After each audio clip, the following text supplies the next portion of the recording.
नमस्कार, मी उज्ज्वला शौर्यस क्लाउड किचनमध्ये मी तुमचं मनापासून खूप खूप स्वागत करत आहे। आज मी तुम्हाला पटकन होणारी अशी चाटची रेसिपी दाखवणार आहे, आलू चाट। चला तर मग रेसिपीला सुरुवात करूया।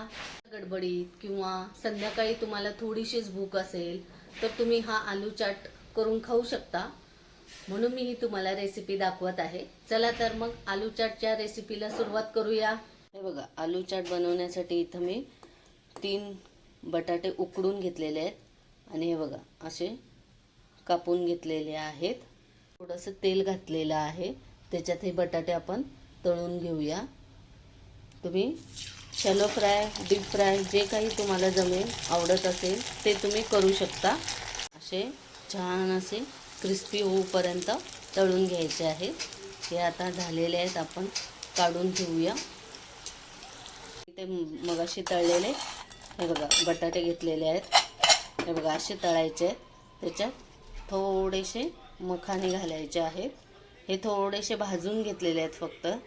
त्याच्यात आता थोडासा कांदा घालायचा आहे,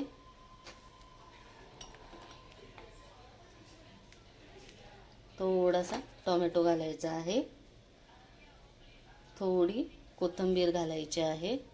त्याच्यात ही कश्मीरी लाल मिरची पावडर घालायची आहे अर्धा चमचा, आणि थोडंसं चवीनुसार मीठ घालायचं आहे, थोडासा चाट मसाला घालायचा आहे, आणि हे खजूर, चिंच आणि गुळाची चटणी आहे, म्हणजे पल्प आहे, तो घालायचा आहे। आणि हे थोडेसे हे बघा डाळिंबाचे दाणे आहेत, हे घालायचे आहेत।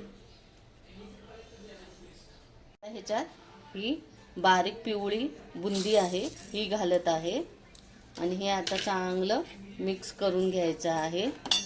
हे मिक्स करून हे आलू चाट असं रेडी झालेलं आहे।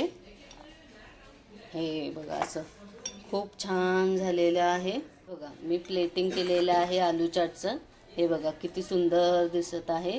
आणि ही पटकन होणारी रेसिपी आहे, सकाळच्या गडबडीत हे तुम्ही करू शकता। आणि माझ्या रेसिपीज जर तुम्हाला आवडत असतील तर सबस्क्राईब करायला विसरू नका। कशी वाटली माझी आलू चाटची रेसिपी?